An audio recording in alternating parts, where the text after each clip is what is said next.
Hello. Hello. Hello.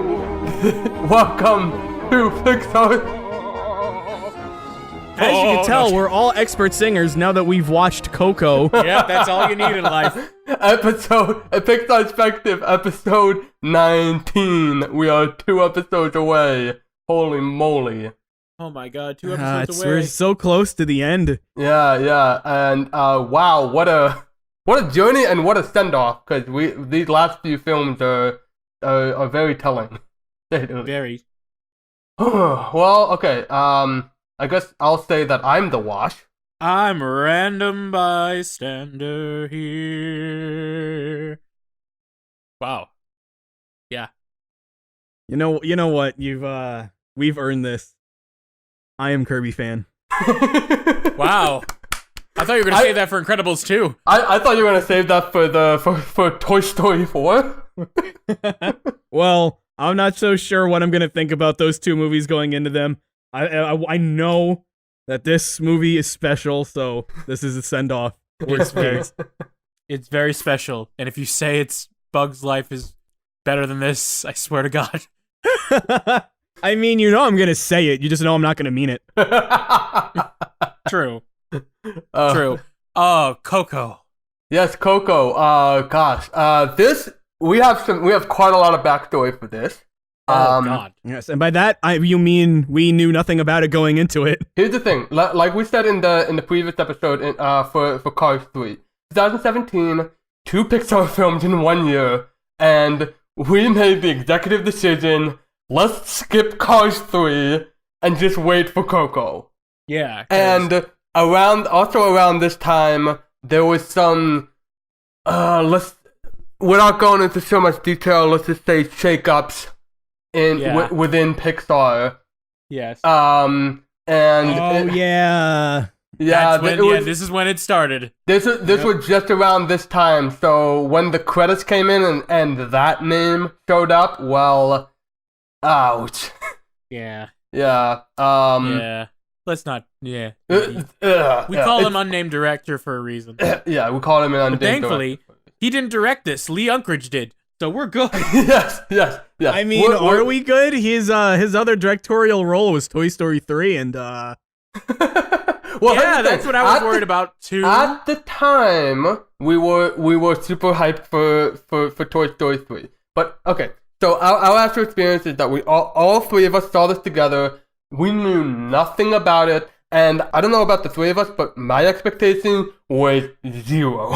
Not that it was gonna be like bad or anything or like that, but it's just I didn't think anything of it other than it's the next Pixar film, and Grim Fandango is awesome.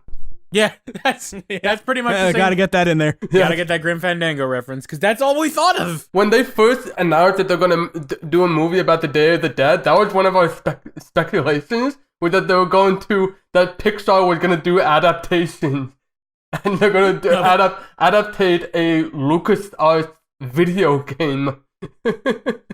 And it's a fan-fucking-tastic video game, Grim Fandango. But oh yeah, I honestly. This little light of mine, I'm gonna let it shine. I'm gonna let it shine. It's the light of mine. Speaking of musicals, we actually want to talk about Coco this time.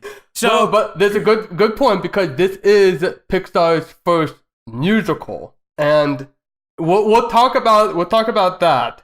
But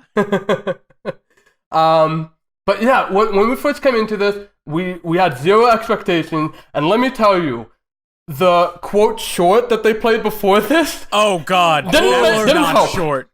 Okay, first off, all right, I just want to throw this out there. When the last you said quote unquote short, so it doesn't bother me as much this time. But the definition of the word short is something that doesn't take very long.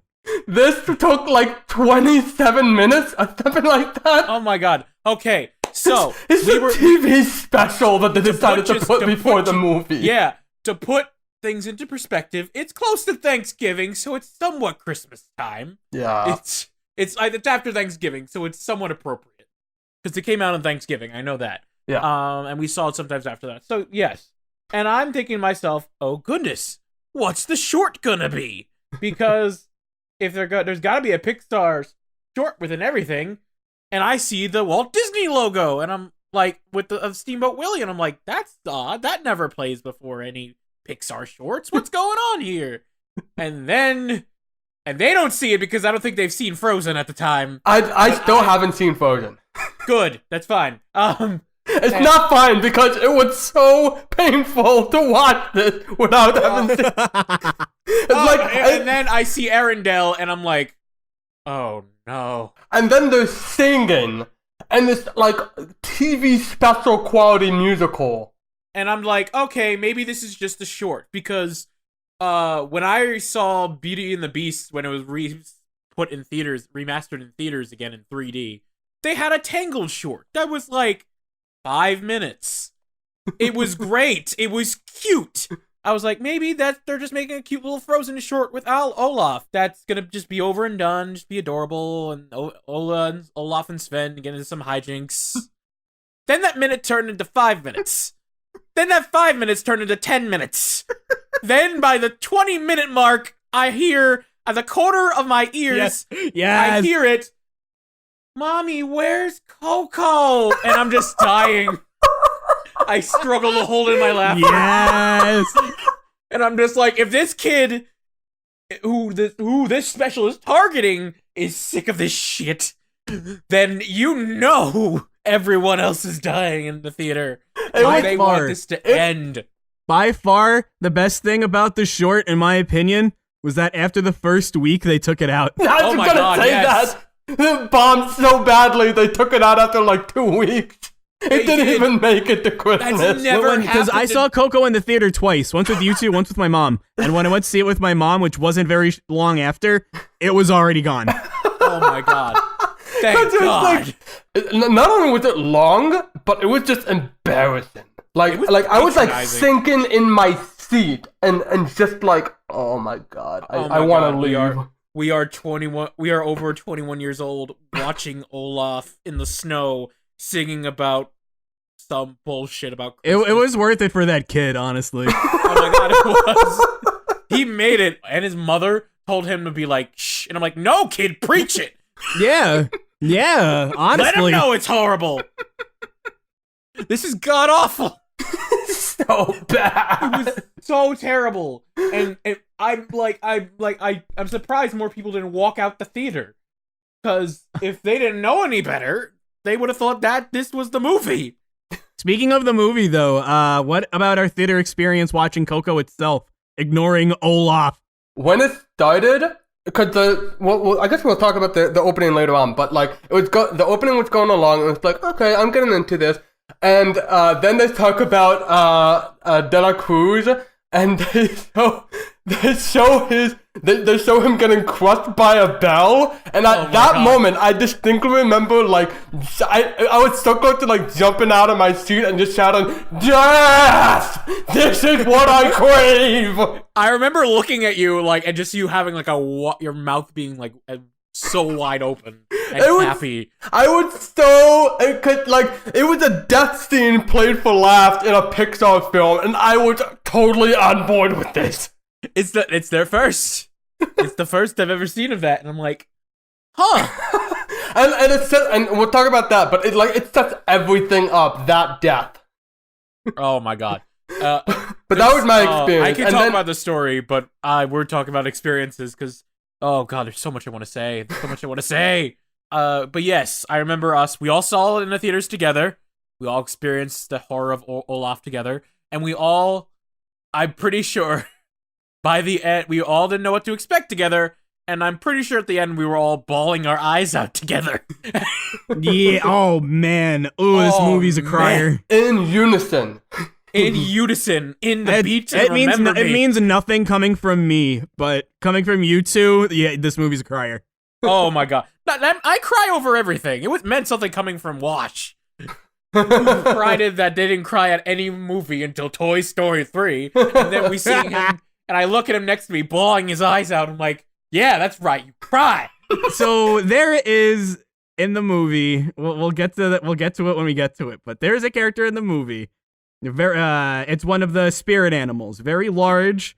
It can fly. It's rainbow. It's big. is great. When we saw this movie in the theaters, every single time this was on screen, all you heard from Random and Wash were, and I didn't get it. I frankly, I still don't get it, but I didn't get it. And I asked them afterwards, why were you laughing every time it was on screen? One of you said, well, we're not just used to seeing it in a Pixar film.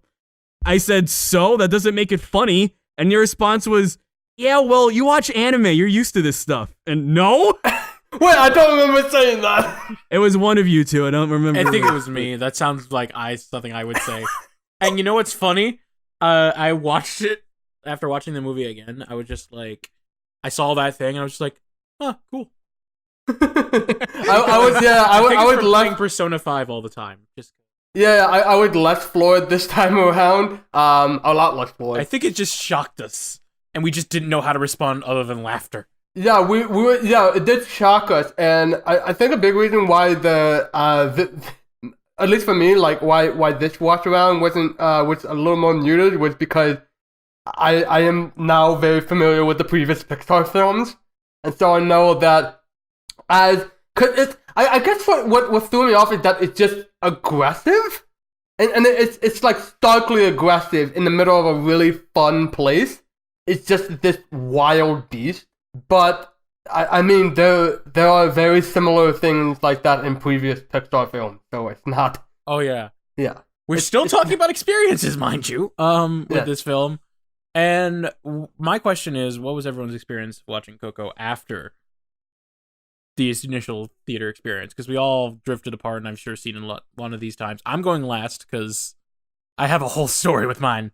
Well, I believe last time, because we would regularly like rank these films, and I feel like last time we went through this, I had Coco at number 2. I think you did. It being like a super recent, like months ago at the time, it was kind of shocking to me that like I would rank it just so high because it really floored me, like the movie overall, and we'll talk about that. What about you? Oh yeah, Random's going last. I saw this movie in theaters the second time with my mom, and we both loved it. We loved it. Very, very different perspective seeing it with my mom than seeing it with you two. They were both extraordinarily positive, just very different. Notably, no guffaws of laughter every time something that wasn't funny and Rainbow was on the screen. But and I remember being in the similar boat that you two were in, and how I really loved it on my first viewing and my second. Just all around great movie. Going into it, worried. I've pretty much been worried about every movie that I've liked so far. Some of them I've wound up liking more than I remember. There's Monsters, Inc., Finding Nemo, The Incredibles, stuff like that I just like even more. But there's also been movies such as WALL-E, Monsters U, just that I've liked a lot less. So going into Coco, worried. Because there's the chance that I could like it more. There's the chance that I could like it less. There's sort of a chance that my opinion won't have changed at all, but that hasn't happened yet, so. But you know who that could have happened with? Random. Oh, Random. Oh god, I have an interesting, I of course, I don't remember seeing it again in theaters, too. But I know what you're gonna say. I know, I just clicked. I remember I was going on a trip into Arizona, and in college I was, yes, you guys know the story, but just bear with me. And I remember I was like, I need to bring some DVDs, and Coco literally just came out on DVD and Blu-ray, and I got myself a PS4 because I bought a PS4 from a friend, or I think it was sometime after that, or sometime around that time. Either way, and I was like, you know what? I'm gonna buy my first Blu-ray, and it was of Coco. And then I was excited for it, and I was gonna watch it, and then I realized, crap, I can't bring the PS4 with me to Arizona, so I'm just gonna take the DVD that it came with. And then we got on the plane. The trip itself, it was very hit and miss, because at one point, yes, I volunteered a lot. I did a lot of great things. I climbed a mountain, and every night I would take my somewhat broken DVD player, it was like a portable DVD player with like laptop setting, and I had to adjust the screen so it would even be seen at all. And if I moved it slightly, it would just not work anymore.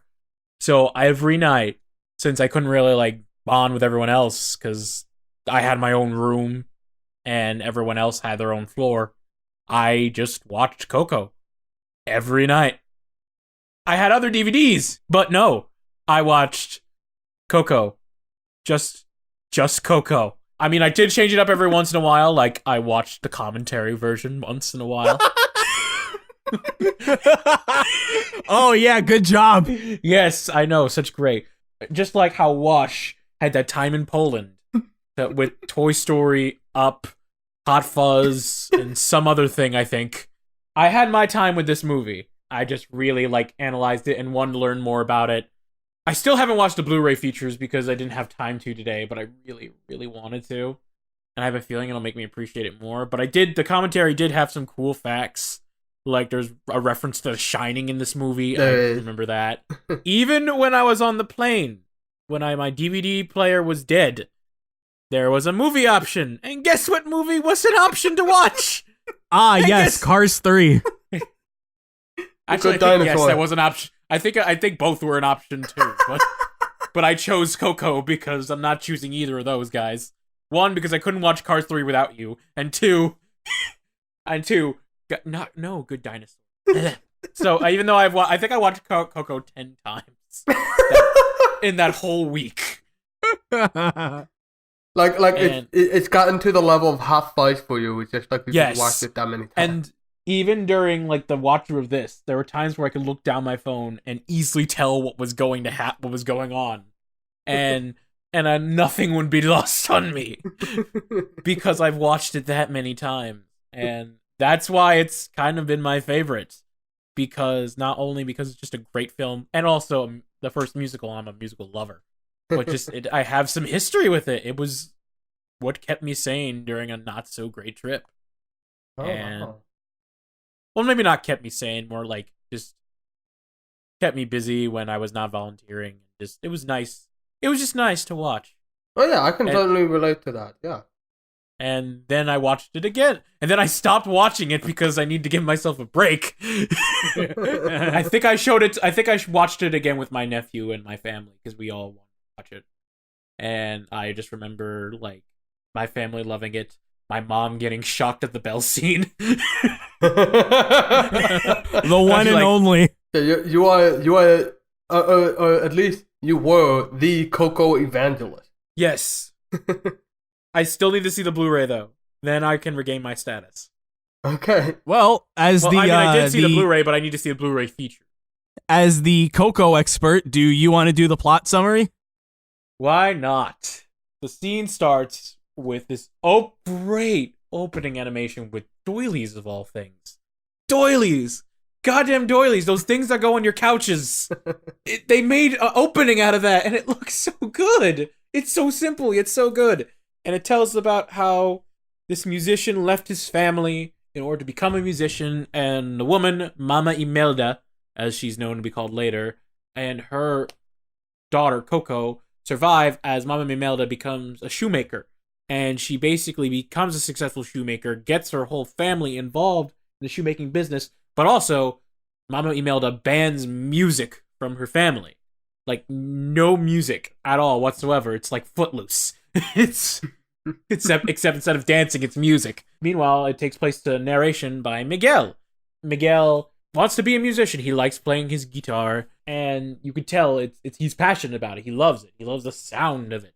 And he idolizes Ernesto de la Cruz, and he wants to be just like him. But at the same time, he loves his family, and he doesn't want his family to disapprove of him or be disapproved by his family, who will not tolerate music, especially what is the name of Mama Coco's daughter, the grandma? Do you remember her name? Mama Elena? Mama Elena, it might be that. She really disapproves music, and she, like, comedically so, and I love it. And But Miguel finds out through a twist of events from breaking his Ofrenda. Ofrenda? Ofrenda.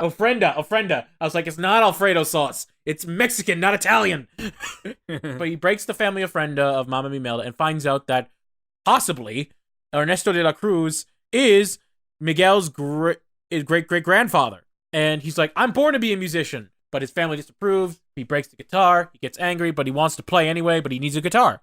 So he goes into the temple of Ernesto de la Cruz, steals his guitar, and plays it.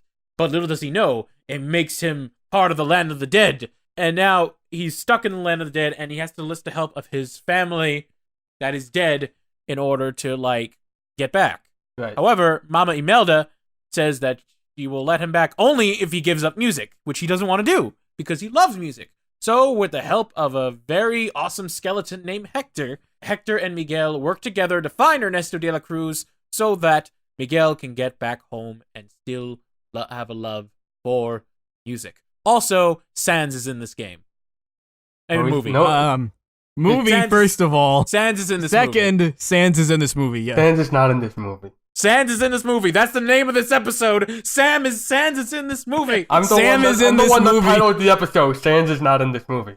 Sans is in this movie. Okay. This was one of the things this is one of the debates that we had when we first saw this John, movie. I do and remember every this. subsequent time we've seen this movie.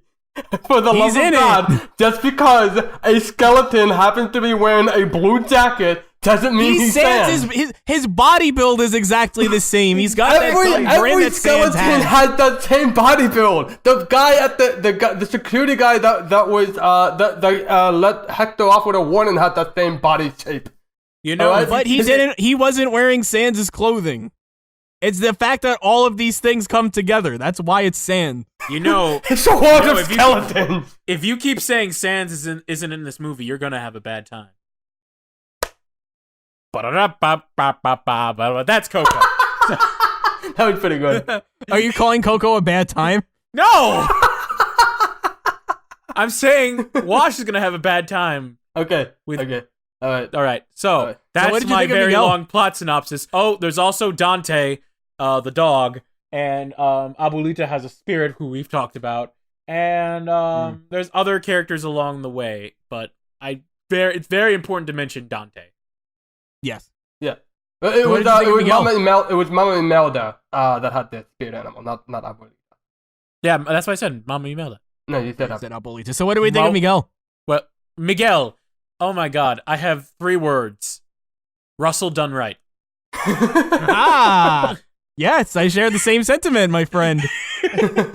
No secret to the Pixarspective regulars, I don't like Russell. However, I love Miguel. He's great. Yeah, He's Miguel excellent. he's awesome. He's voiced well. He's a good character. You understand his motivations. You understand why he does what he does. Uh-huh. He grows. And yes, he's not pouty and immature. Like Russell gets at one point. You really like relate to him a lot because you just like, and you really want him to succeed at the end. There's an actual conflict with Miguel. He's not some, sorry random, but, and sorry people who like Russell, but he's not just some annoying kid that's kind of along for the ride, and because Carl feels responsible for him, everything kind of has to go his way. And when they're not, spoilers for Up, but when the bird's name, Kevin, gets taken away, Russell gets all upset at Carl for picking the house, picking Ellie, his memories, all that, picking that over Kevin. That really bothered me. But we have moments in Coco where Miguel has lines of dialogue like, I don't want to pick a side. I want to be with my family and be a musician. Yes. Which is just, it's so good. Oh yeah. But at the same time, he's still a kid. He still idolizes this musician. He still tries to imitate his face that he sees on posters. He still disobeys what his family wants because he wants to be a musician. Yeah. Exactly. But he's not doing it because he hates his family or he's trying to be rebellious. He wants to follow his dream. Yeah. And also Miguel is it also helps that he's very funny. Yeah. Oh yeah. He's Very funny. hilarious. This movie is hilarious. To spoil Funny movie. Very funny movie. To spoil a line from much later. Yeah. Oh my And God. that was at a low point in the film. Oh my god, that was at like one of the saddest points. Yeah. Or right before the saddest just point. to verify, or explain, when you say low point, you mean in terms of character morale and stuff. It's actually a high point of the movie. Oh, it's a high point. No, it's a high point. But when you say low point, I know what you mean. I'm just making sure that everybody low else point. does. Yes, low point. I'm thinking in terms of plot structure. Like this is Yes. this is where they lose everything.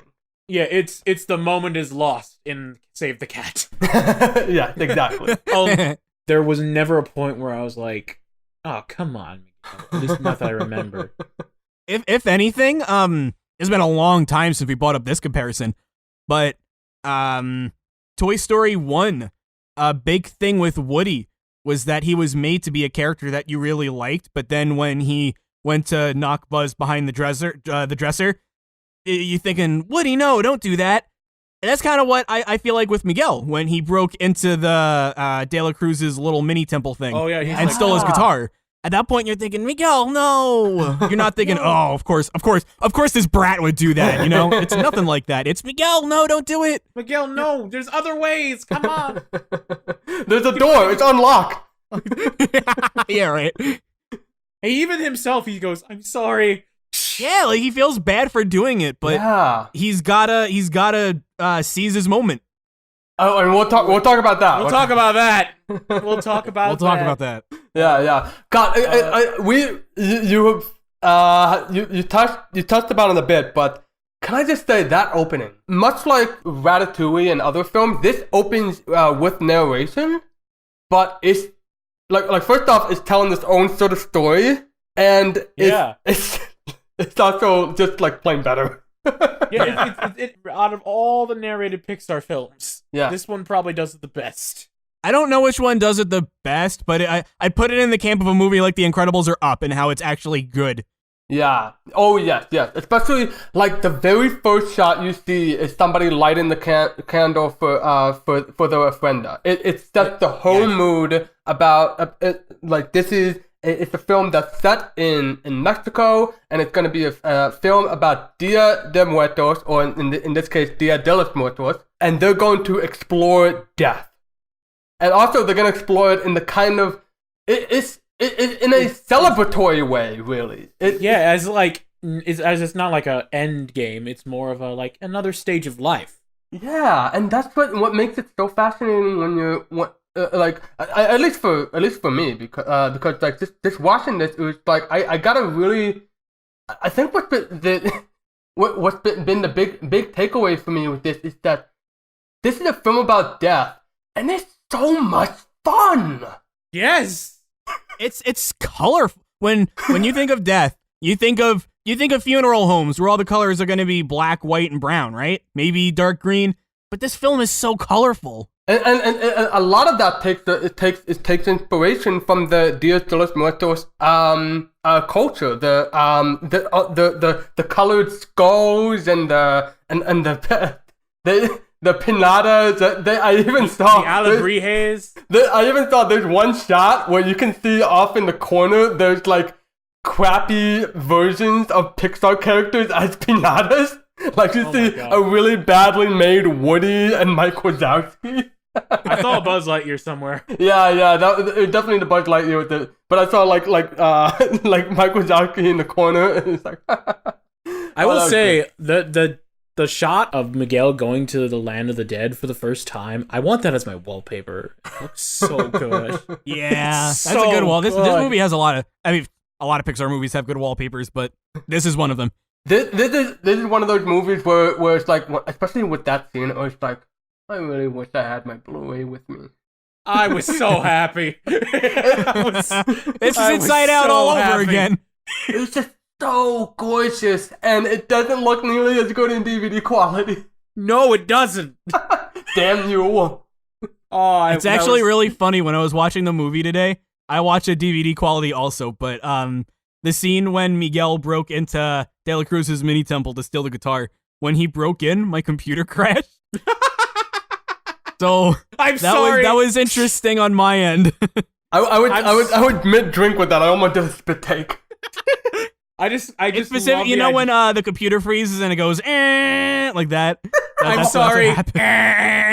I At least I'm sorry, I broke your computer. It's like you said earlier, like just Coco. This is like just Monica. Just break. Oh my god. The Day of the Dead looks so gorgeous. And it's very inventive too. Like, it's been a while since Pixar had to create their own world again from scratch. That's true, yeah. I mean, they did, last one was Inside Out, so I guess maybe not. But also... So, okay, technically, The Good Dinosaur was there also. That's not really a world they created. No, That's a world they it's not. borrowed from. This one, they just were like, oh, and dinosaurs. Yeah. But for this one... What I love about the world of the dead, I love Monsters, Inc., as we all know at this point, but my big issue with Monsters, Inc. was how the world outside of the factory was not fit for monsters. They were fit for people, but the monsters were there anyway, and it looked inconvenient. But the Day of the Dead, it doesn't have that problem. This is a place that I feel like is perfectly fit for skeletons. Yeah, exactly. I think one of my big complaints with the world building of Monsters Inc. was that we just didn't get to see as much outside of the factory and some of the streets. And not only that, but like you don't really get this a good enough sense of the overall world of monsters. But in this case, it's so simple. But like you have like first of all, the land of the dead itself. Like you can see, and I love this detail. On the bottom are like the original like Aztec pyramids, and as you go higher and higher, the architecture becomes more and more modern because they're constantly doing construction and they're doing whatever kind of architecture happens to be in that particular time. So the higher up it goes, the more modern it becomes. Brilliant. One detail that I really liked, and this was just pedantic nitpicking, but when they first get to the land of the dead and there are the security guards and the people monitoring the people who go in and out and stuff, giving them the okays and all that, they're there, and I'm thinking, this is the Day of the Dead. What, do they just have people who work and they do the whole time? They don't go to see their families? Doesn't that beat the point of staying alive? And then it's a one-off quote, not much attention is paid to it. It's when Hector is with one of the security policemen. Yeah. I know what you're talking about. And he says, normally I'd have you banished or arrested for this, something like that. But my shift is almost over and I want to go see my family, so I'm going to let you off with a warning. And there you go. They just work shifts and then they go see their families. Yeah, just like we do. And then like... yeah, right. Yeah. Maybe the dead isn't all that different after all. And especially like this really gets me like hyped up because I'm all big on world building, and the fact that they actually get into because they have this basic concept of the land of the dead and such, and they go off like, okay, so you're alive in the land of the dead so long as you are remembered. Well, okay, what happens to the people who aren't remembered? And they actually go into like. You see, like, the shanty towns. You see, like, what the equivalent of, like, a homeless community. One of the best parts of the movie, by the way. Yeah, that is one. That whole song is just an amazing thing. And it has, so not only is that song, not only does it have... Not only is it funny. It's funny. It's really good for the world building and stuff, but it's also critically plot important because that's where we find out that Hector used to play music. Yeah. At this point, as far as Miguel is concerned, Hector's just some chump that hates music, and he's just going along with this so that Miguel can put his photo up. Yeah. But now we see, no, Hector's actually, he can play, he could sing. Yes, and we, of course, learn about the forgetting as well. Yeah, which that's the part that's good for world building. World building is nice, but, I hate to say it like this, but in an ideal world, scenes like this, they're plot important and they do world building kind of separately, and this is an ideal world, I guess, because that's exactly what happened. Yeah. No, but like the him forgetting becomes especially important because that kind of becomes almost like a ticking clock element for Hector. Like even this one, like you don't really notice this your first time, but like especially after rewatching it, there's one point where Miguel is all makeup. And is in makeup, and he's walking along, and he's walking like jankily, And Yeah, he's trying to mimic Hector. He's trying to mimic Hector, and it's like, nobody walks like that. Hey, I'm laughing, but then I was like, wait a minute, that's fucked up. Because the whole reason that he's walking like that is because he's being forgotten, slowly forgotten, and he's losing control over his own body. Yeah, exactly. He's not and a lot of, as you could, it's a subtle detail, but everyone who's remembered, their skeleton bones are stronger and they stay in place more. But Hector, he's easily forgotten, and a lot of times he can easily like move his joints around, which is useful in the film, I guess. But also, it's saying like he's easily breakable. Yeah. He's just very, very close to being forgotten by who? I will soon discover. Yeah. So before we move on, we're talking a decent amount about Hector.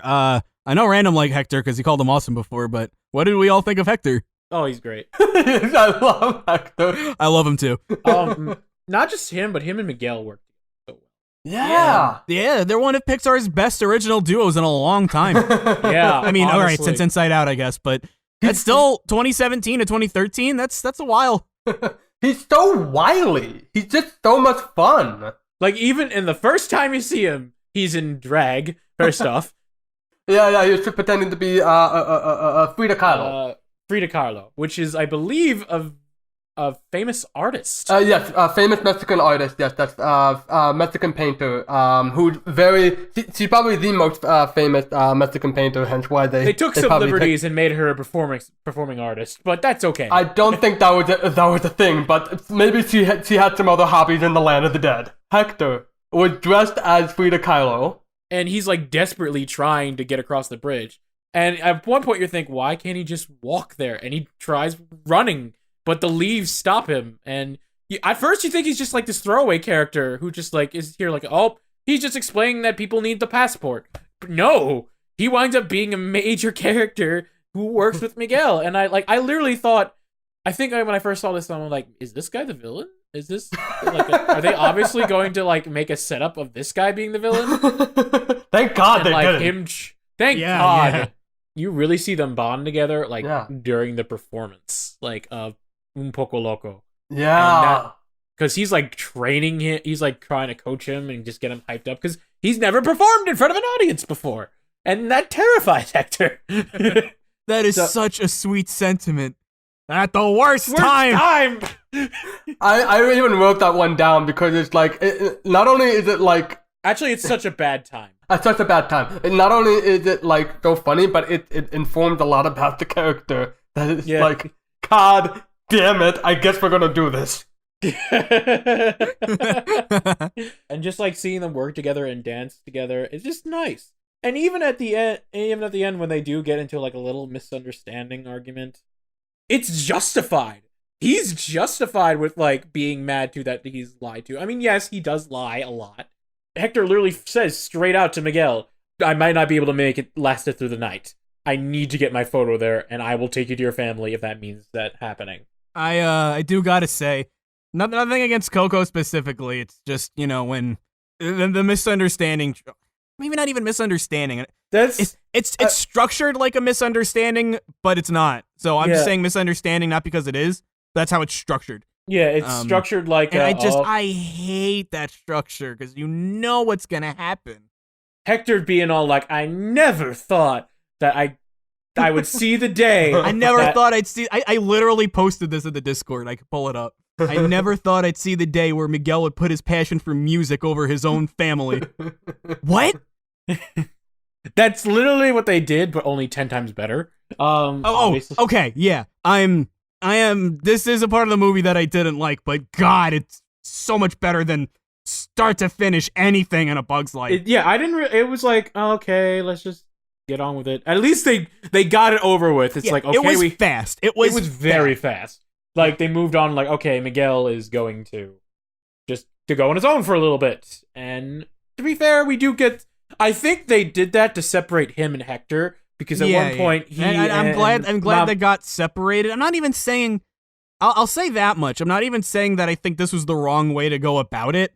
It really is just that I really don't like this setup. It's less of a problem with Coco, but more of a problem with Pixar in general, as in they use that way too It's a much. problem with this. It's a problem with screenwriting in general. Yeah. Yes. Save the cat. All right. I almost said Big the cat. Either way. I mean, is Big the cat a skeleton? Oh God. Froggy, don't forget to put my picture up in the real world.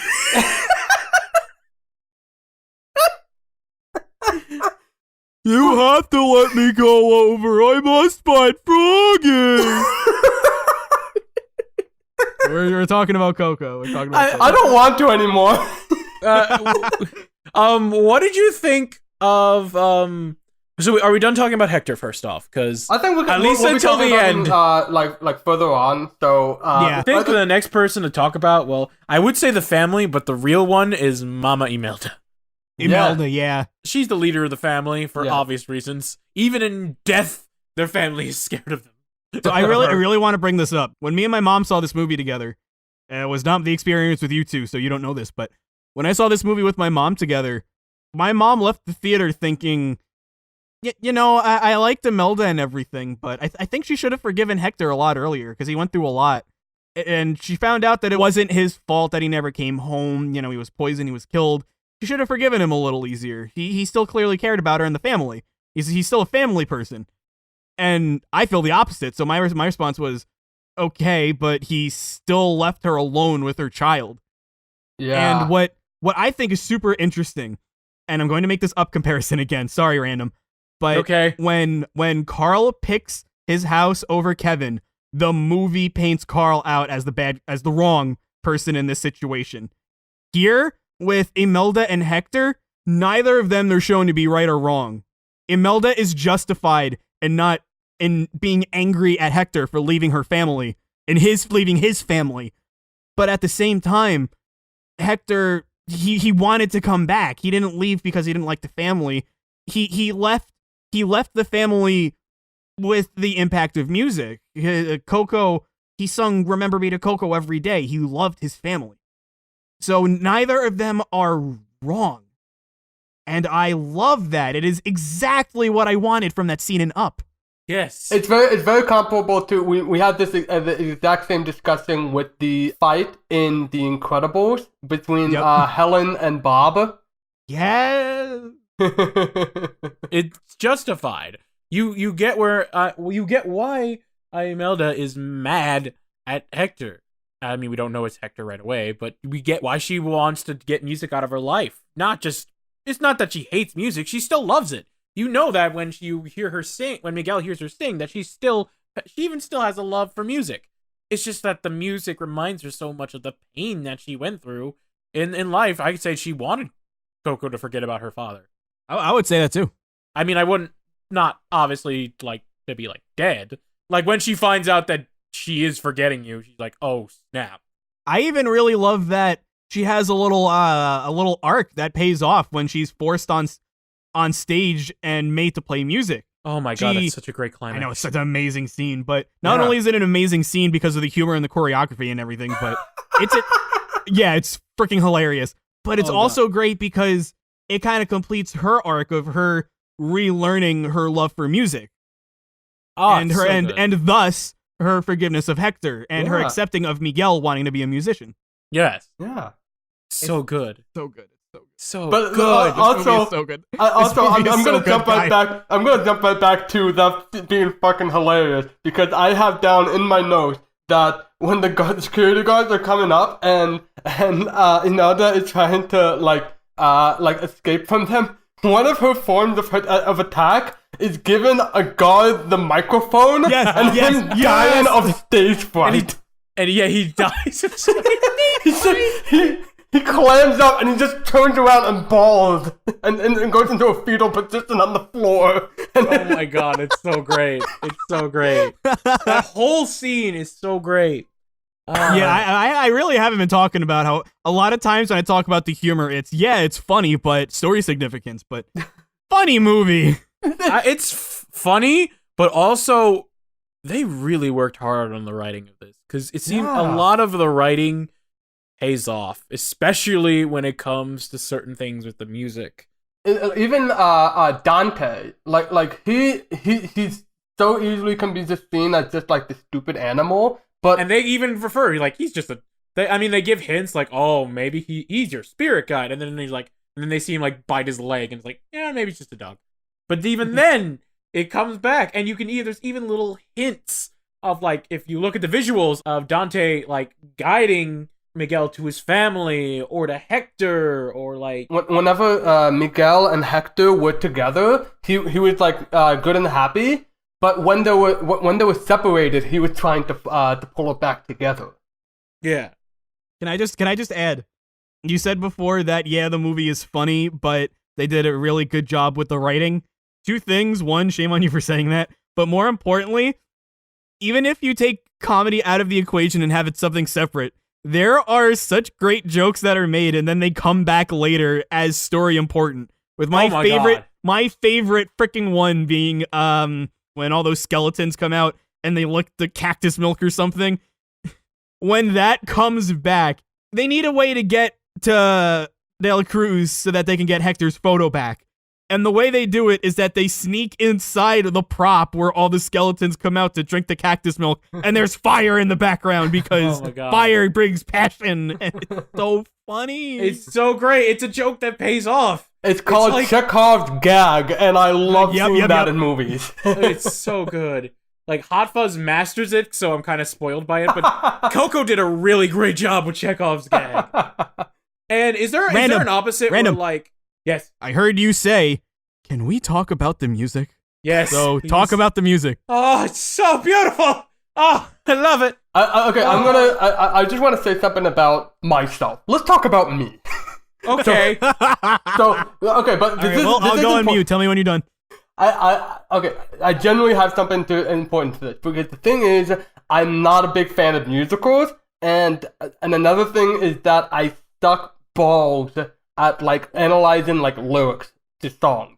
Unless it's like plain obvious what they're saying, I'm not getting this. So Coco became a very good like stepping stone for that, because the different ways that they reprised the song "Remember Me." I remember like when we were it might have still been in like Messenger time or something like that, or Skype or God forbid Skype. But like I remember like sending to Random just this long essay of me analyzing all the different ways that "Remember Me" pays off, depending on who's singing it and for what purpose. Yeah. God damn. Oh, that song in general is just... They play it a million times, and it's great every single time. I gotta compare it to the Up theme, as in it's an important, significant theme. Yeah. Although more with the Up theme, you can hear it within the background music. With the song "Remember Me," it's more significant with the plot. Yeah, that's what makes this musical. Because I think the original idea, because they wanted to do a musical, but originally they were gonna do something like Disney, where it would just be a character just belting out in the middle, but it didn't fit right with them, and so they decided to play it more diegetically, whereas the music is happening within the plot. I think it's right there. They're literally singing it because it's the performance. Yes, exactly, and I'm kind of glad they went that way. Yeah. If Pixar did decide to just all of a sudden just do 18 to 19 Pixar films without music and then just all of a sudden go, "I'm singing," it would be weird. It would be very weird. Even if they decide to go with the belting route, this is a nice transition, and it makes sense for there to be music. Yeah, and every single time. Every single time, it makes sense. And it's a movie about music. You're gonna have some singing in it. And I love all the songs. "Remember Me," of course. It's great. All versions of it are just wonderful. And I love how it starts out as like this bombastic, amazing song. And it's like the guy singing it, Ernesto de la Cruz, like doesn't get the song at all, as we later find out. Like he literally, it's interpreted as just like, it sounds like a love song to a woman. Almost. Yeah. He sings it, and like we literally see him like singing it to one of the dancers on stage. Yeah. But like it's so bombastic and overproduced. Like there's just And then like the whole music quiet down just so he can say me, and then you can crack my bell. Oh god, and yeah, it's like, and you think, oh, it's a good song, and it's short and sweet, and you see why it's like it's a famous Ernesto de la Cruz song. But then later, when you find out the twist, KirbyFan said it. If you find out what Remember Me's original purpose was, it was for Coco, and it's sung as just a little lullaby, and it's soft, sweet, nice, and calm, and beautiful. And when you find out that Hector is Coco's father, it just that's sad in itself. And much like the ending with Ernesto, with this one, both I'm just going so into the analyzing this. Both Hector and Coco are singing this together in as a duet. Know that I'm with you, the only way that I can be. And then they both say remember, and all you hear is Hector. Me. Coco is forgetting. It's so sad. It's so sad. But it pays off so well. It is really good. Oh, and that's just Remember Me. I mean, I'm saving my thoughts for the ending later. Just so you know, I'm holding back talking about it right now. But even other songs like Poco Loco, of course, is just fun in general. Because first off, it's the first song you sing that isn't Remember Me.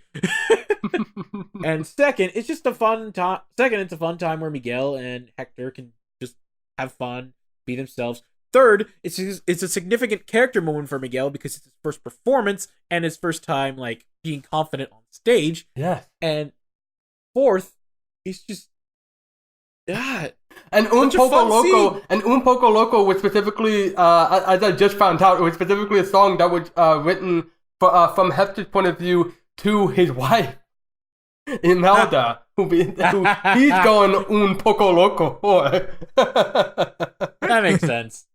That makes sense. All right, so we are.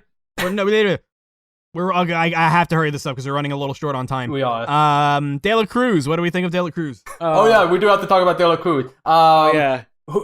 Did one of you predict him? I did. I don't think I saw this one coming at first. Until like. I had a feeling that it wasn't, because when you find out that Ernesto de la Cruz is his great grandfather, it's like I was thinking this is all too perfect. There's something more to this. And then I will say there are points where Ernesto made me laugh. Oh yeah, I think my main takeaway is that he's fine. Yes, he's a twist villain, but unlike something like Lasso, we hardly see anything of Ernesto aside from other people talking about him. So it's just hyped up, and then you get an understanding of him as him, and like even before the twist, you can see that he thinks very highly of himself. Yeah, and his reputation means a lot to him, and you could tell like he's very showy and very bombastic. Yeah. I mean, you could tell that from the beginning, even with his movie clips, which what I like about him is that his personality didn't do a complete 180. He's still Ernesto. Yeah, even when he was being evil, he was still like charming Ernesto de la Cruz. Yeah, like I even noticed there was one line in one of the movie clips that Miguel was watching of Ernesto de la Cruz. One of his lines was, "I'm done asking permission," and it's like, oh, interesting. Payoff. Interesting. Payoff indeed. One of the better twist villains. Again, the cliche's done to death, but I don't know. I actually gotta say, I think it was fine. Yeah, I think it was fine. Yeah, that's my main takeaway. That is fine. I'm definitely the one who's the most vocal about disliking twist villains the most, but I mean, the way I see it is that as a twist so for the plot, I liked De La Cruz more. As a twist villain, I liked Waternoose more. So they kind of go hand in hand for me. They're kind of equal. So the way I see it is that if I like Waternoose, yeah, De La Cruz is fine. Yeah, De La Cruz is fine. The one thing that I actually really did like is that when Miguel first told him that you're my great grandfather, his first response isn't, wow, it's nothing. No, it's shock. It's, I have a great-great-grandson? Which really kind of, as far as he knows, that reaction, when you see the movie for the first time, you think, oh, he can't believe it, but no, he can't believe it. And then just immediately he thinks to go along with it. Yeah. Ooh. It's almost kind of devious. Is this twist villain layered? Yeah. And then there's also the scene with him and Hector, that, like, the flashback. Oh, too. yeah. Ooh, that was good. Where you literally see a murder happen, technically. You see someone get poisoned, like in another example of Chekhov's gag, chorizo. That becomes a payoff. Like somebody, they jokingly call Hector chorizo because he choked on some chorizo. I didn't choke on it. It was food poisoning. There's a difference. Big difference, exactly. And that pays off. Oh God, yeah, because you think it's like just like it's funny little joke about death because they do that, but yeah, it really does pay off in such a way. And there's one other thing that it pays off is seize the moment, which, funny enough, that quote is what gets Miguel trapped in this mess to begin with. It's very fitting that it comes back to bite him in the ass one more time. that was a big like, oh wow, that when it kind of gelled together where this is far better than the Prospector, where like his whole thing was seize your moment, and this is seize your moment corrupted. Oh God, yes. I'll go with KirbyFan on this one. It's a lot of the problem with these twist villains is that when they become a twist villain, they lose all redeeming characters about themselves. With Ernesto, yeah, we don't really see him that much, and he's hyped up a lot, but he's still Ernesto even when he's evil. Yeah. Like, that whole dance scene, that whole finale scene, which is great, and even when he throws Miguel off the cliff, he's still Ernesto. And when he gets his comeuppance, he's still Ernesto. I don't know, it works better. And then he dies twice from the same bell. Oh my God. Although I think he's still a skeleton because people remember him, so he's alive. There's like the whole audience is cheering, and then there's one guy with like a couple corn cobs like, what did I miss? Voiced by Lee Unkrich. Voiced by Lee Unkrich, yes. Thank you, commentary. Okay, is there anything else before we want to talk about the ending? I suggest not because we don't have a lot of time left. We don't have, yeah, let's just talk about the ending. Okay, so starting with the climax, we do have this amazing scene where it takes place in De La Cruz's concert. We do the whole papaya and sucking the tears out of a cactus, and which is a great payoff. And then we do a whole chase scene where they're trying to get the photo of Hector, but it winds up with Mami Melda on stage singing and performing finally for the first time forever, and while also avoiding the guards, which is great. But then Ernesto de la Cruz, and it's like this awesome duet chase scene almost, and it's so cool. And I love how it like ends with like Ernesto belting, and then she just stomps on his foot, and it is it's just him in pain. And then you're like, think they're about to go home, but nope, Ernesto's still here, and we have our Monsters Inc. moment. I could have killed 1,000 musicians before I let my reputation die. Yeah. At that moment, he was no longer De La Cruz. He was Waternoose. He was. And I don't know. It just made me laugh. And we lose the photo of Hector, even though Miguel is saved. And yes, Ernesto gets his comeuppance by not only bells, but with the kitty as well. So, like, you get to see this shot of the kitty just walking towards the camera with this, like, wop, wop. That was so good. It was so good. And it really paid off. And I remember going, oh, back in the theater. That was the moment where you two laugh at it, okay? Because we were so happy. I was happy it paid off. But then we get the sad scene where, like, Hector is running out of time. Miguel doesn't even want to go. Literally, Mami Melda has to literally push the pedal onto Miguel in order for him to take it, because he doesn't want to see Hector die or go. And he immediately finds the guitar, grabs it, rushes it to Mama Coco to desperately try and get her to remember, avoiding his family. His family doesn't understand. He thinks he's like just causing trouble, and he like makes her apologize.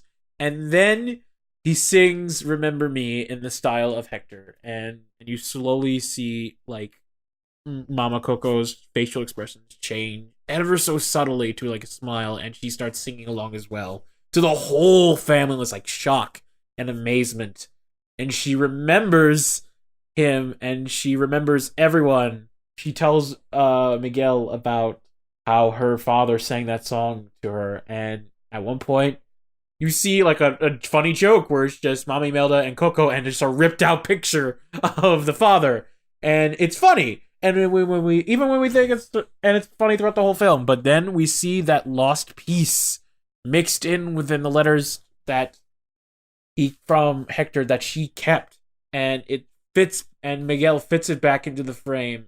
Just an amazing moment because we know he's not forgotten, and we're all crying at this point. But no, there's more. And so it takes place 1 year later. Everyone knows Hector's name as the real writer of the songs. Ernesto de la Cruz gets canceled. Remember me, forget you. Remember me, forget you. And then we find out Mama Coco has passed away this year because we see, and it's no words are even said. All Abuelita does is just put Mama Coco's picture on the ofrenda. That's all you need to know. That's all you need to know, and it's just told so beautifully. And there's a moment where you see Hector just go into customs to try and get to the real world, and he's accepted, and he walks with not only Mama Imelda, but also walks with Coco. Gives her the biggest hug, and they reunite. And I'm just like, God damn it! And then and then you hear like, I forget the name of the last song, but the last song is it just wraps it up all nice, where you see the whole family playing music, dancing, hanging out together, all happy with fireworks. Then end of movie. Oh my god, it's so beautiful. Were you crying during that too? Because I was like holding back tears describing it. Every single time I watch this movie, I'm holding my tears, and I'm almost successful, and then Mama Coco joins the singing, and I lose it. Oh god, yeah, I lost it too. I was crying during the point where Hector first where we first find out the reveal. That's where I first cried a little bit, but then I just bawled my eyes out again, and I'm like, God damn it! Like without getting into and I've seen too this much, 20 times. Without getting into too much, like Miguel's relationship to Mama Coco, I can very much see with my relationship with my babcha. Like this tender love and yeah, honestly, that whole montage in the beginning of the movie with Miguel just being around Coco and enjoying her presence, like that gets me every time. I don't know, I just really enjoy it. Final thoughts. Let's start with the Wash. What did you think of Coco? It was so much fun. It was so much fun. Like this got me thinking back to like when I was watching Monsters Inc. again. It was like the jazz music and everything in Monsters Inc. was like yeah. It was just so much fun, and this is very much the same thing, although with a different style of music. But it's good lord, it is just so good. It's like we've been saying, it's such a great, it's so well written, like structured with all the different setups and payoffs. It's funny as fuck. It's so funny. It's so funny. I cannot emphasize this enough, how much I was laughing with this movie. Like we didn't even talk about like the family around Mama Imelda. Like the one scene where like Miguel is trying to ask the other members of the family to do the offer for him without the you can't play music, and all the family is like really scared, and she goes Tia Victoria, and she's the only one that just like shakes her head silently, and it's like no. Nah. like even the tiny little things like that, you get the personality of this family. Oh my god, it's so great. It's so fun. It's so funny. It's sad, but it's sad in a celebratory way. It's sad in a way that's like, I'm sad that you're gone, but I'm happy that we got to meet each other, and I can't wait to meet you once again. Beautiful, beautiful film. Love it. I guess I'm assuming that we're gonna have Random go last. So Kirby. I'll keep it brief because I'm sure Random's gonna want to say a lot. But to wrap up what I think of the movie in a single simple sentence, unlike his last movie, Lee Unkrich's second holds up fantastic. Whatever worry we had because Toy Story 3, directed by Lee Unkrich, wasn't as good as we remember, gone. Random. Yeah. What do you think? Yeah, I completely agree with both of you. It's a beautiful film. Plot structure and visuals and characters and story, music, everything about this film just really takes you back to like original Pixar film. It's one of the best. It really does tell a story significantly well, and I adore it for it. I really, really adore it for it. I think I've seen the movie so many times, and it still makes me cry even to this day. And unlike Toy Story 3, that made me cry all this time, it didn't rely on nostalgia to make me cry. It relied on a good fucking story. It did. I've said a lot of stuff I already said, but yes, it's hilarious, it's touching, it's heartwarming, it's sad, it's weird, it's colorful, it's unique. It's genuinely moving. There's so much I could say about it that's already been said, and I feel like I'm forgetting something about talking about it because there's a lot of stuff we didn't mention, like the side characters. Like a lot of Spanish voice actors were in this. Like Gabriel Iglesias was the clerk who was allergic to Dante, even though not having a nose. Funny. Benjamin Bratt as the voice of Ernesto de la Cruz. Yep. There was a lot of references to just like huge popular Mexican figures. Like I think there was a reference to a famous wrestler at one point. Mm-hmm. Even John Ratzenberger became Sans, a weird character choice, but you know what? It fits. It fits. I would love to see John Ratzenberger voice Sans. You're gonna have a bad time. Sans is in this movie. He's in this movie. And overall, I have so many great things to say about it, and I love it. And it makes me sad, kind of, that this is Lee Unkrich's last thing with Pixar, I think. Oh yeah, that's right. They let him and Darla left. Darla Anderson, the producer, they both left immediately after winning the Academy Awards for Best Animated Film. They did. And that makes me sad because it was a good movie, and I wish I saw more of Lee Unkrich's original storytelling. That's true, yeah. He did just rely a lot too much on Toy Story nostalgia for Toy Story 3, but again, he told director-telling original stories so well. And I'm pretty sure Darla had some influence in that too. Oh sure. See, Darla was the main producer of Monsters Incorporated. She was a major producer for the majority of Pixar films. Yeah, exactly. And I don't know. That's a big bummer. Yeah. And it was a bummer finding out, like, after they won. I was so happy that Coco won awards to find out that they left the company for obvious reasons, of course. But it made me sad. But we gotta remember, this movie is still fantastic, still heartwarming, and I will always remember it. Now, for the moment you've all been waiting for. The ranking. Yes. So this is our ranking, and I have a feeling that it's gonna take a long time to get up. Yes.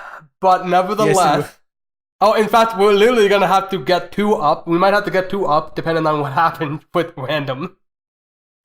We'll see. I wasn't sure, and I had a feeling. I'm gonna wait for the talk to figure this out, but I think I'm sure now. So I have our rankings, and from the bottom up. Cars 2, then Bug's Life, then The Good Dinosaur, then Cars 3, then Ratatouille, then Brave, then Monsters University, then Toy Story 3, then Finding Dory, then Toy Story 2, then Cars, then Toy Story 1, then Monsters Incorporated, then WALL-E, then Up, then Finding Nemo, then The Incredibles, and then Inside Out. And I have to make a note that Monsters University and Brave are tied for 12th. I don't think this is going to change. This film's going to change that. I don't think this is going to change. All right. Well, this is going to be like a good hour. Okay. Right. Let's start with the obvious picks. Okay, so, I know this is tradition. I know this is just our structure, but can we, like, skip some of this list? Why? We are literally at the third to last movie. I have fucking 18 movies to read up to. Possibly. I don't. Possibly. Well, we just All right, we can skip. Just let me have this, okay? Coco is better than A Bug's Life. Coco is better than Cars 2. Is Coco not better than A Good Dinosaur, Random? Random, are you thinking about this? No, I'm kidding. Of course, it's better. Right. You had me worried. I wanted you to continue because I wanted you to ask, is Coco better than Good Dinosaur? And I wanted for a split second to say no, and be like, just kidding. It's yes, of course it is. Okay. But you didn't want to do If that. you said no, we would have just ended the podcast. So, okay, now the question becomes, where do we, how about... I'm just looking at my list. I'm gonna say Ratatouille. Okay, that's a good, I'll go with that. Are we okay with, like, skipping ahead, 1, 2, 3, 4, 5 films, and we start with, me and Kirby having Ratatouille, and you, Random, having Toy Story 3. Yes. Oh, Okay, so this might even be easy. So we'll start with Random for the easy one. Is Coco better than Toy Story 3? Yes. Kirby. Sorry, Leon Gridge, you made a better product without unnamed director's influence. Kirby, is Coco better than Ratatouille? yes. Okay, and I wholeheartedly agree. Moving up, both me and Kirby have Toy Story 3, and Random, you have Brave. I definitely believe this is much better than Toy Story 3. This is the best of the Lee Unkrich library. Kirby fan, is Coco better than Toy Story 3? Yes. And Random, is Coco better than Brave? Of course. Moving on up, both me and Random have Monsters University. Kirby, you have Brave. Kirby, is Coco better than Brave? Yes. Random, is Coco better than Monsters University? Yes. I wholeheartedly agree. Moving on up, we have Kirby and I both have Finding Dory, and you, Random, have Cars. Oh boy. We made a joke about this earlier. That's why we're laughing. Yeah. Kirby. It feels so weird saying Cars is better than Coco. This is so hard for me. Random, is Cars better than Coco? Well, listen. This is an easy decision. Coco is better than Cars. I definitely think that Coco is better than Finding Dory. Kirby. Yes, I also think Coco is better than Finding Dory. Okay, moving on up. We all have different films. I have Cars.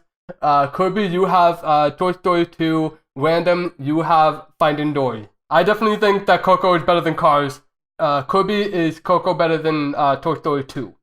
Yes, with the caveat that despite everything, I still think Toy Story 2 is the funniest Pixar movie. I still disagree, but I understand. I disagree with that one. I think Coco is funnier, but I respect your opinion. I respect your opinion. Yeah. And Random, is Coco better than Finding Dory? Yes. Okay, moving on up. Both me and Random have Toy Story 2. Kirby, you have Toy Story 1. Random, is this film better than Toy Story 2? Yes. I wholeheartedly agree. Kirby, is this film better than Toy Story 1? This is where things started to get a little tricky. Not because of Coco, but because of Toy Story 1. But yes. Okay. All right. Moving on up. I have Toy Story 1. Kirby, you have Up, and Random, you have Monsters Incorporated. So I definitely think this film is a lot better than Toy Story 1. Kirby, is this film better than Up? I wonder. Gee, Yeah, it's I not like I've wonder. directly compared these movies multiple times. Yeah. Sorry, Random. Maybe not. I don't know yet. Yes. Okay. And Random, is Coco better than Monsters Incorporated? Yes. Okay. Moving on up. I have Monsters Incorporated. Kirby, you have Wall-E. Random, you have Toy Story 1. Random, is this film better than Toy Story 1? Yes. Okay. Kirby, is this film better than Wall-E? Yes, but with the caveat that I like Wally more than I like Miguel. I wholeheartedly agree with that. I respect that. I like Wally more than Miguel. I wholeheartedly agree. I respect that. I also think that Coco is better than Monsters Incorporated. I had a ball with both of these films. The world building and the characters in Coco, it's just like top to bottom, like fantastic. It's just, God, I love the world in Coco. Next up, both me and Random have Wall-E. Kirby, you have Monsters Incorporated. So, Kirby, is Coco better than Monsters Incorporated?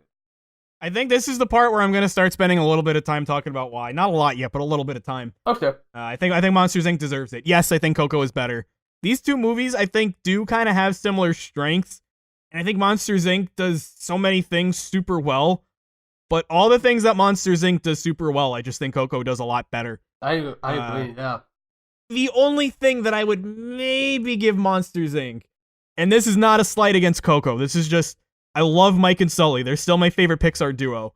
Miguel and Hector are amazing. Both are incredible duos, but I'd give the edge to Mike and Sully. But otherwise, it's Coco had a better twist villain. Coco had a better world. Coco explained itself better. Coco had less plot holes, quite frankly. And it worked out a lot better. Alright, very good. Random, is Coco better than Wall-E? Yes. Do you want to explain yourself or not really? Yeah, Wally's cute and all, but I don't know. I think Miguel had more development, and again, like I said this with Carl, and I'm gonna say it with Miguel. I like how he, and not just he, all the characters in the movie, I like their growth throughout the film. Oh, that's So, a very good. Again, Wally's a great character from beginning to end, but I like more how Miguel and the others grew from beginning to end. Question Random. Mo or Dante? That's a tough one. Oh, Yeah. I thought you were gonna say Mo. Mo. That's a tough one. I probably would still go with Dante. Really? Oh, really? Really? Yeah. Wow. Or can I have Mo riding Dante? Oh. Ooh.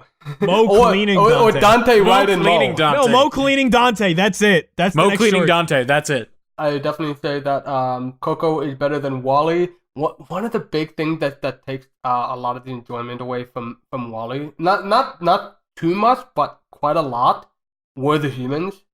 Like not only in terms of like it's both like characters and then like the bad stuff, and it really sours in comparison because like Coco just like some of the shortest like throwaway characters. Like that guard who had a panic attack on stage. I have Finding Nemo. Kirby, you have Cars. Random, you have The Incredibles. Oh. Okay, so I think I'll start with Kirby. Is Coco better than Car? Well, you see, I love my buddy Lightning McQueen and all, but no, Coco's better.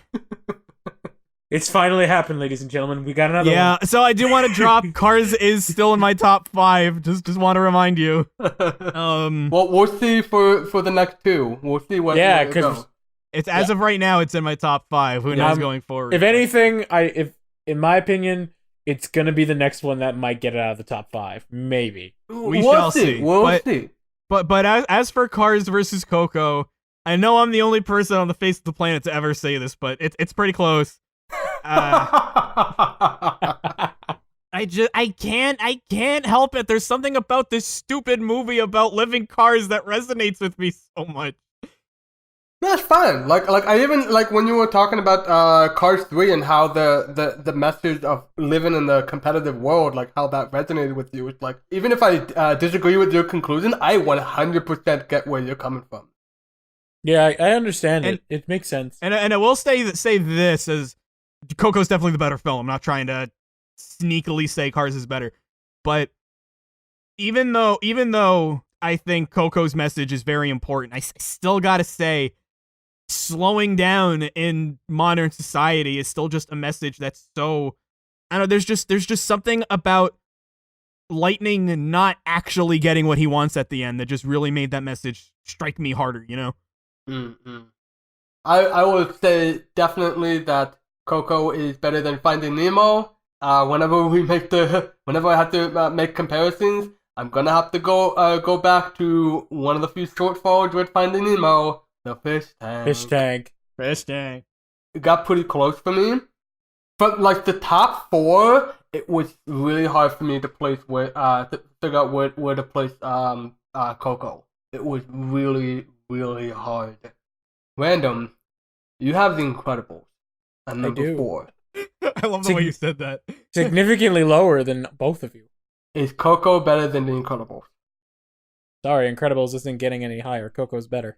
In my opinion, I personally like, while Bob and Helen and everyone else are excellent characters, and I'm not saying, and what I'm about to say does not devalue their characters in any way, shape, or form. I still love and adore this movie to death.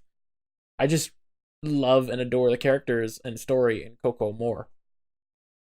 They're both fun, but I think Coco's more fun. Syndrome is arguably a better villain, and funnier villain, definitely. But I don't know, there's something about Coco that just got me lost in it that Incredibles didn't. Okay. And again, I gotta love that music style in Coco. And hey, Incredibles is still your top 5. Yeah. There's also reasons I'm going to explain the higher we get. Okay. Why I think Coco's better. Okay. Moving forward, at the number 3 spot, Kirby and Random, you both have Finding Nemo, while We do. I have Up. Random, is Coco better than Finding Nemo? Yes, Coco is better than Finding Nemo. 1, Fish Tank, obviously. 2, Get that out. I like the world of Dia de los Muertos more than I like the ocean. I mean, again, they're both gorgeous in their own right, but I just like the world of the Land of the Dead more. I wholeheartedly agree. Is Coco better than Finding Nemo? Fish tank, yes. Yay, we still share the same spot. we none of us like the fish tank. I don't even know why I'm bringing it up. It's such an obvious point. I don't know why I do this, but whenever I say that I like a movie more than the other, I wind up talking about the positives of the one that I like less. And I'm going to do that again with Finding Nemo. I'm probably the only one of the 3 that does, but I prefer the ocean to the world, the Land of the Dead. It's one of those things where the Land of the Dead is so much more creative, but the ocean is just so much more real, you know? Mm-mm. I love that you don't know what's going to happen in the ocean. One second, Dory can be saying, "Oh, look, krill," and then the next they get eaten by a whale. What's so great about when you're directly comparing these two is that up to this point, maybe Inside Out bested Finding Nemo in this regard. I'm not quite sure, but Finding Nemo had some real emotion with the family of Marlin and Nemo, and even kind of Dory. Even though, thank God they weren't a romance, but you know they're family not in blood, but in their and how tight they are. Mm-mm. But Coco did it better. And that's Finding Nemo's arguably biggest strength is how much Marlin cares for his son, how much his son believes in his dad, and what Marlin enables Dory to be able to do with herself. And it's amazing, but Coco did it better. Yeah. Hell yeah. I'm going to be completely honest. Kirby fan, I didn't think Coco would get past Cars. I'm so glad it even got past Finding Nemo. I thought you were talking about yourself for a second, and I'm like, wait a minute. With you! and then it clicked, you were talking about me. I was like, oh. Like, Cars, Well, I think Cars all is right, like in the midpoint of his list. Like, it's center. I said this, and I mean it. I want to drive, haha, this point home, because nobody would believe it otherwise if I didn't say it. It was very close. Okay. Now, for me, when I finished this movie, obviously, like, I was, like, drying up my tears, and then I had to rank it. And I had I was just looking at the list, and I was just, like, turning around, it's like, where does it go? Where does it felt so close for me. I was even thinking, like, this film better than Inside Out? And it's like, wait a minute. Hold up. You're losing it. And I put down in my list that no, Up is better than Coco because I liked Carl better than I liked Miguel. But as we were talking about it, I was like, and it made me realize, wait a minute. This is a buddy comedy, isn't it? Which one's the better buddy? It's top to bottom. Miguel and Hector got so damn close. But I'm gonna have to change my mind and put Coco up above, up. and when Coco up above, up. and random, don't let anything that I say change your opinion on Coco versus Up. It never did. Then moving up from there, I have The Incredibles, Kirby and Random. You both have Inside Out. So okay, I'll start. So I'm back to square one, aren't I? Do you need a moment? Okay, no, I made my decision. It's the stupidest reason, but that's only because they're both such great films that I'm grasping for straws here. But no, Incredibles is better than Coco for the sole reason of syndrome. Okay. Ernesto de la Cruz, he's funny and he's an evil motherfucker.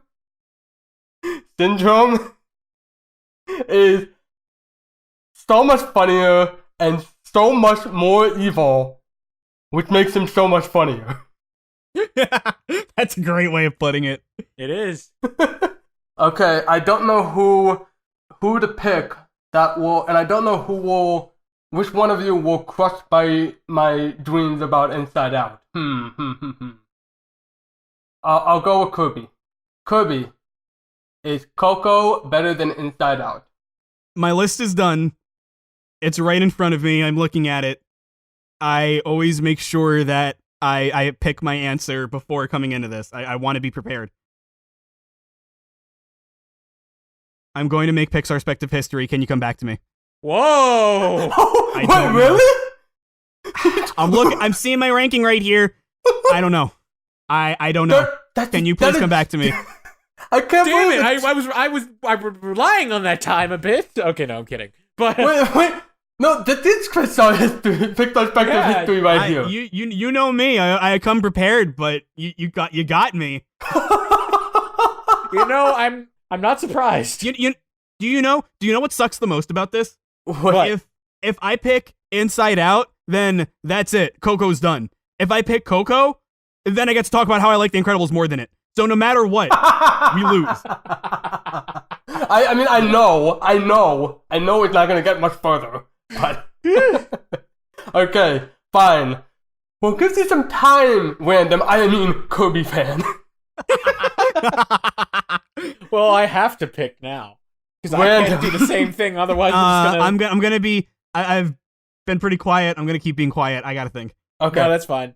That's fine. I can talk a little while. Random. Yes. Is Coco better than Inside Out? I'm sorry, Wash. I know. I don't care. This is your opinion. Great, because I think Coco's better. Great. Yeah, he said that so dismissively. That's great. Inside Out's great.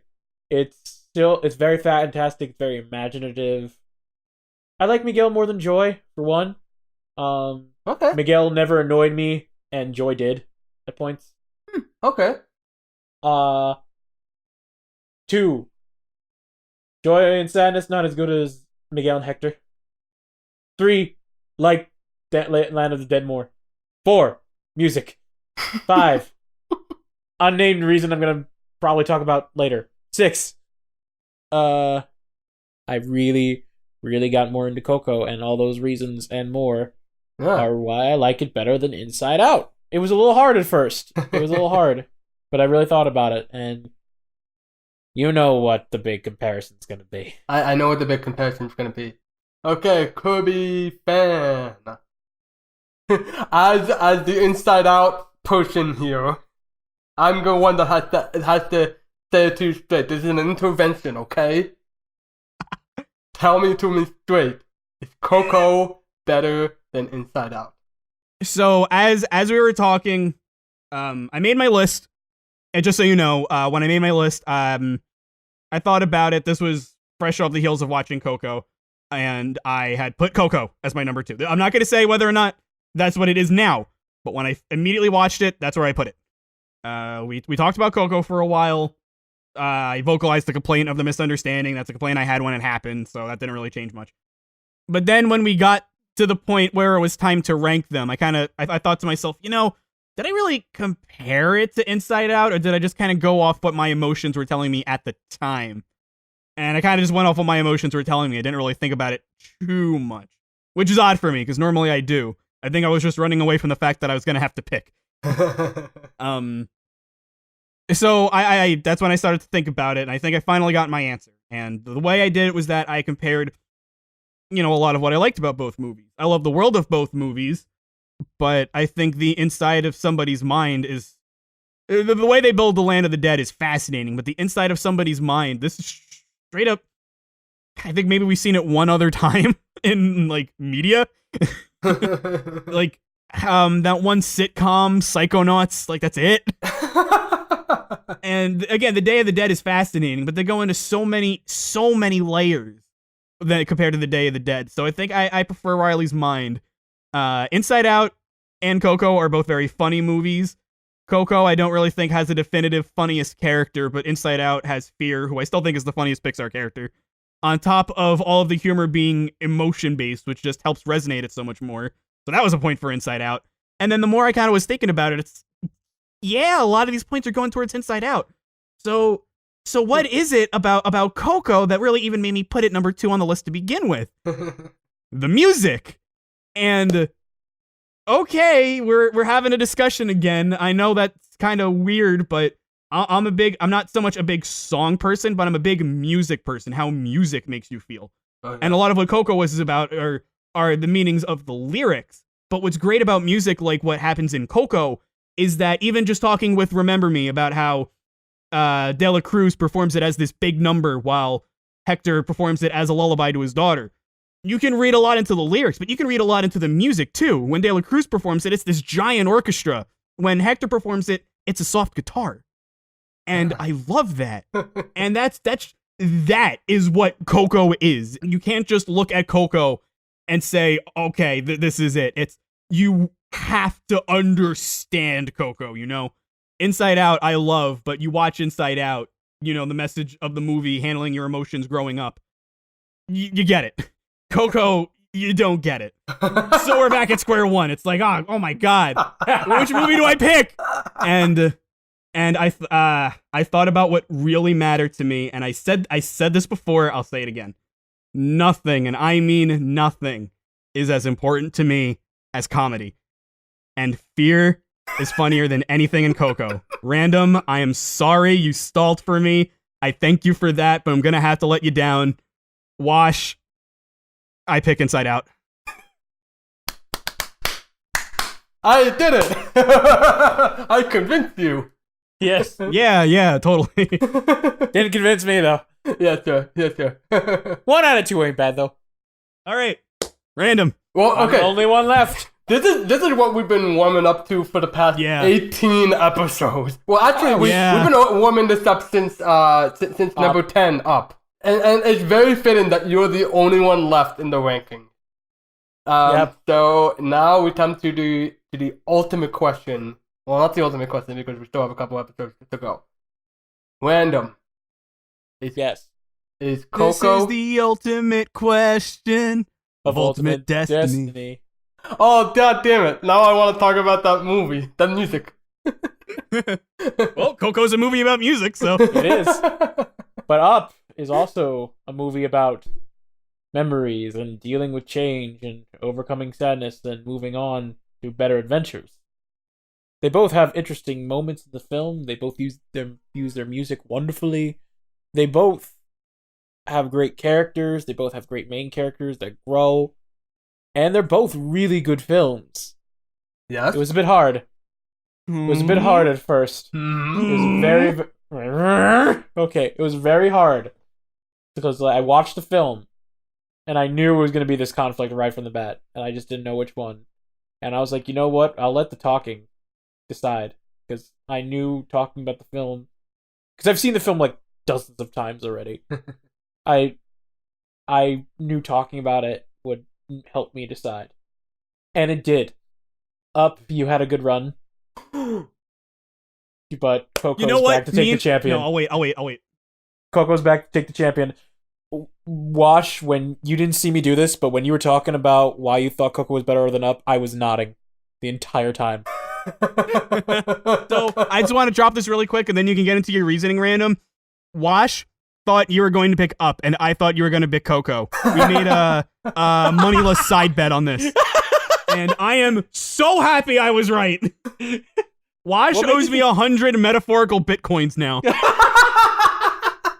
Do you know how many bitcoins, and do you know how much bitcoins cost nowadays? $20. Topical reference.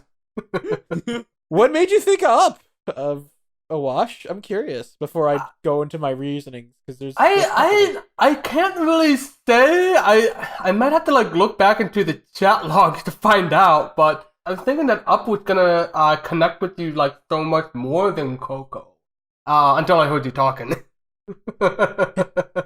That's as soon as we got into the plot synopsis and you went into a lot of details about the opening, I was like, huh. I lost me bit. It's okay. It's okay, Wash. I'll miss you too. Oh my god. So, okay. Let's get the obvious one out of the way. I even said it myself. Miguel is a better Russell. Yeah. That was a hint from the very get-go. Yeah. That was. It is. He is.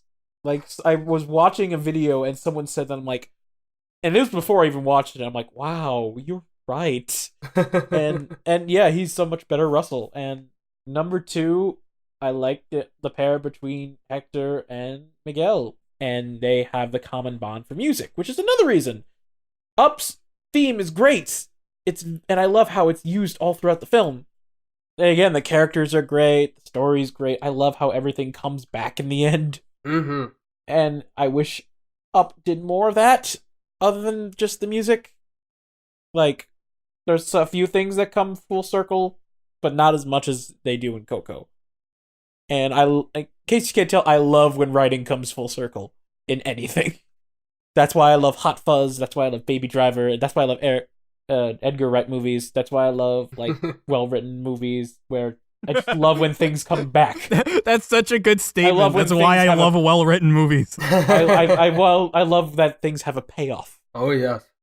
I kind of relate to the thought of Miguel being passionate about doing something, but his family not necessarily approving of it. Mm. With just how you have how you relate to cars being so competitive, I feel that way of wanting to do something like doing YouTube and doing Twitch, and the family not being very supportive of that. I mean, they're I'm sorry. Now I'm thinking of Random going on his stream saying, "Subscribe to me." That's not what I mean. That's not what Though I have to thank the biz. Subscribe to me. Don't forget to hit the like button. Be sure to leave a comment below the video. You could tell me if you liked it or disliked it with some whoa. Subscribe to me. That's actually good songwriting. That last one, that was actually good. When I do my whole, like, oh god. Don't do a song parody. For God's sake, don't do a YouTube Not now. parody I could of write a real one if I wanted to, but I just related to Miguel in that for a lot. And that really hit me hard this time around. And unlike even the times in Arizona. Because I was like, I related, I understood, but now I relate. So, all the good things about Coco and that are what made it number one for me again. So, congratulations, Coco. I thought for a minute Up would take your spot, but nope, it did not. You have remaining champion, and you're going to be remaining champion probably for a while. But who knows? So now can we get the updated rankings, please? Can I point out that not only do we all have different number ones, but we now have different number two spots for the first time. Really? Yep, I have in number two. I have Incredibles. Kirby has Inside Out, and Random, you have Up. Right. Number three, Kirby and I both have Coco, and you have Inside Out. And you know what's funny? All our number ones are the same as when we did this before, I think. Yep. Yeah. Nothing's changed except for the last spots. Well, we'll see. We'll see whether how much it actually changed. We'll see how much. A lot has changed, just not with our favorite. Yeah. We'll see. At least for now. We still have 2 more movies left. Oh yeah. Yeah. So from the bottom up, we have Cars 2 at 11, A Bug's Life at 13, Good Dinosaur at 16, Cars 3 at 17, Ratatouille at 23, Brave at 25, Monsters University at 25, what a surprise, Toy Story 3 at 26, Finding Dory at 34, Toy Story 2 at 38, Cars at 40, Toy Story 1 at 42, Monsters Inc. at 45, Wall-E at 47, Up at 52, Finding Nemo at 53, Incredibles at 58, Coco at 59, I thought there was gonna be a tie. I know. Inside Out at 60. Oh, by 1 point. Oh my god. The only reason that it was so close to being a tie. The only reason being that Kirby and I both have it at number 3, while you Random has it at number 1. Random has Inside Out number 3. Kirby has it number 2. I have it number 1. So the distribution of that mattered more. If I had changed my mind and put Coco above Incredible, it almost certainly would have been a tie. I mean, yes, but also think of it this way: The Incredibles, number 1, number 2, number 5. So honestly, like, all 3 of the top 3 are being held back by something. And it's all a different person depending on which movie we're talking about. But you know what? I'm fine with top 3 for Incredibles. I'm fine with it's a good top 3. It's a good top 3 for sure. Yeah, and it's very close together too. Yeah, I love, again, all our favorites are top 3. And now mine isn't at the bottom anymore. Yeah, now it's not. I mean, look, mine is, but Incredibles had such a long run of being at the top. All right, folks. This was a fun episode. Well, this was a fun film. It was a fun film. And yeah, honestly. I would say I did some soul searching, but no. I knew deep down. I did. Next time, we take a look at Incredibles 2. Yep, we're taking a look at yet another sequel. In fact, the next 2 films are going to be sequels. The last 2 films are sequels. The last 2 sequels for a while. And then We'll see. Yeah. We shall All see. right, folks. I'm Random Bystander here, and I love Coco. I'm the Wash, and I love Inside Out. I love The Incredibles. Bye. Un poco loco. Remember me. Subscribe to me. Oh, I have to say goodbye. Subscribe to me. Subscribe to me.